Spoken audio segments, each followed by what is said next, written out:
Hello, Tim from Fairplay now on the 29th of March 2024.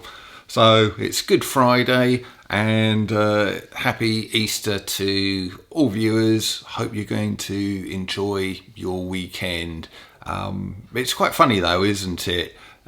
When you consider that Easter is supposed to be basically about a Christian thing, obviously the execution and subsequent resurrection of Jesus Christ, it's amazing how little of that kind of imagery or imagery surrounding that story you see at this time of year, isn't it? It's all Easter eggs and Easter bunnies and chicks and flowers and all of that kind of springtime sort of imagery instead.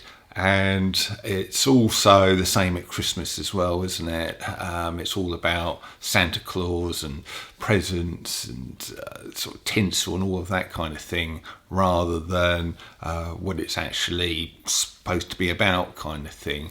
And you have to ask yourself the wider question, just why is Christianity so demonised by the powers that shouldn't be? It seems to be it's okay that you can be any other, adherent to any other religion, Islam, Judaism, Hindu, Buddhism, whatever. That's all fine, sort of fill your boots with that lot. But when it comes to Christianity, oh no, that doesn't seem to be almost acceptable in this day and age by a lot of these people. And why is that? Why would they be so against Christianity, but so for all of these other religions? I'm not really going to speculate too much more on that, and I can think of a couple of reasons. First of all, do they know something about Christianity that other people don't? How powerful it is, perhaps, or is it? Are they in the process of trying to destroy the heritage of this country? They seem to be doing all they can to destroy the sort of traditions and heritage of this country, which includes Christianity, whether you like that or not, includes the royal family as well. There's a lot of speculation that all of this weird stuff surrounding the kind of royal family is all about destroying the kind of heritage of this country and the identity of this country as well. Again, you may like the royal family, you may not. I know a lot of viewers aren't great fans of the royal family, but you have to admit they are part of this country's heritage. And I have seen people saying things along the lines of powers that shouldn't be this is want to destroy the sort of identity of this country and other countries as well around the world, which will then make their ultimate goal of ushering in a one world government that bit easier. So these are the kind of things I'm hearing, what I'm listening to, and it kind of makes sense. How true it is, I'm not sure. But there sure is a lot of weird stuff going on though, isn't there? All of that royal stuff. And also things like ships crashing into bridges. And a couple of years ago, we had another ship getting stuck in the middle of the Suez Canal. When before a couple of years ago, have you ever known that kind of thing to happen? Sure, ships sink all the time.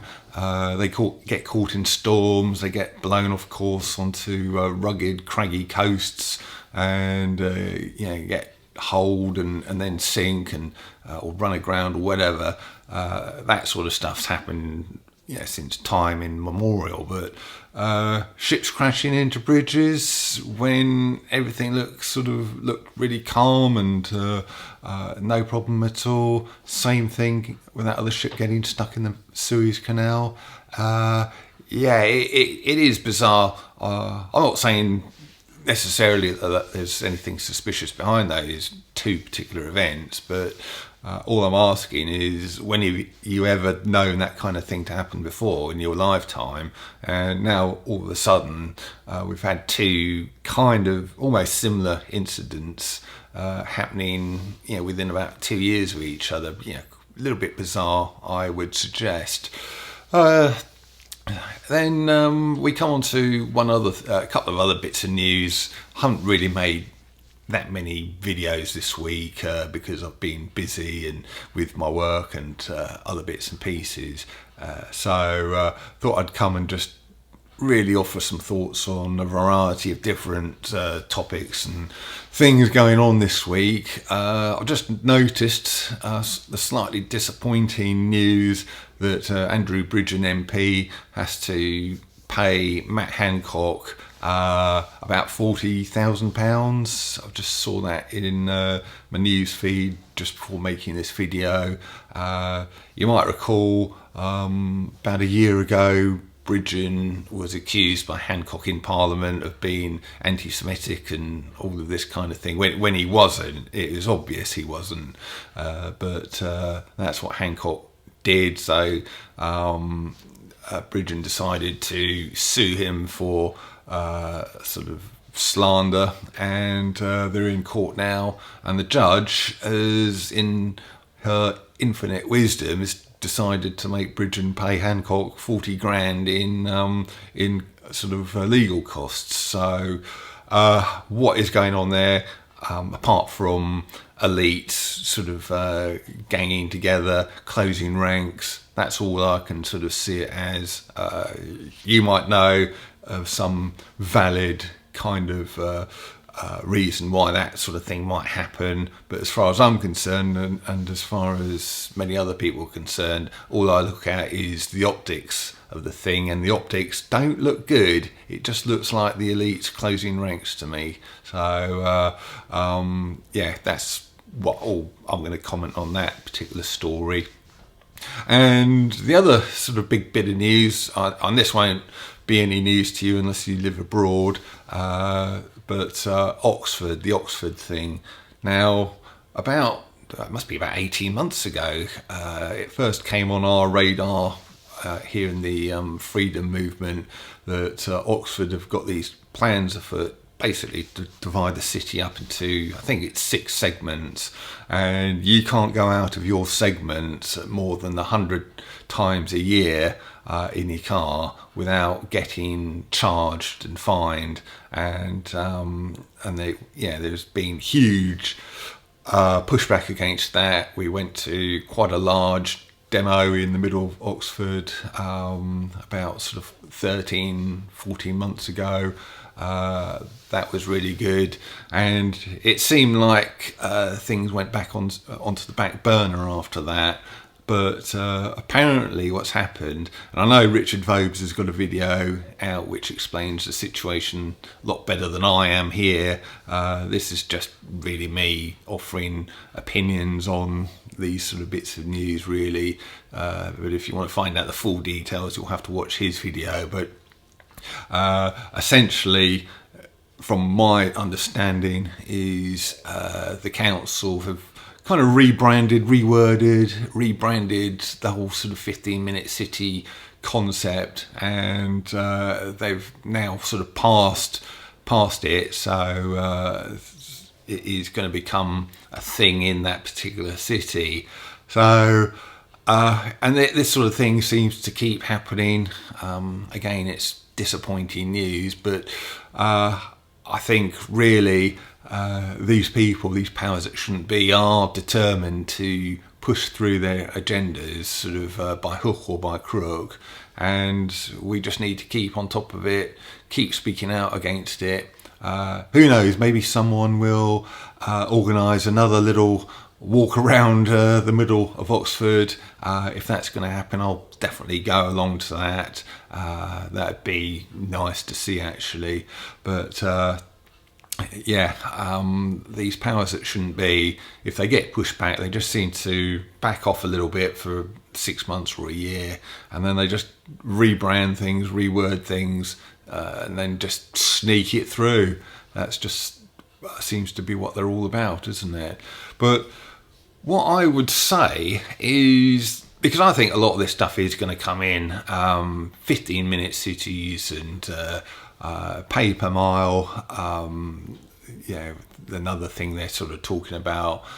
It's all going to come in, I think, but I don't think people realise just the amount of power they have in their own individual selves.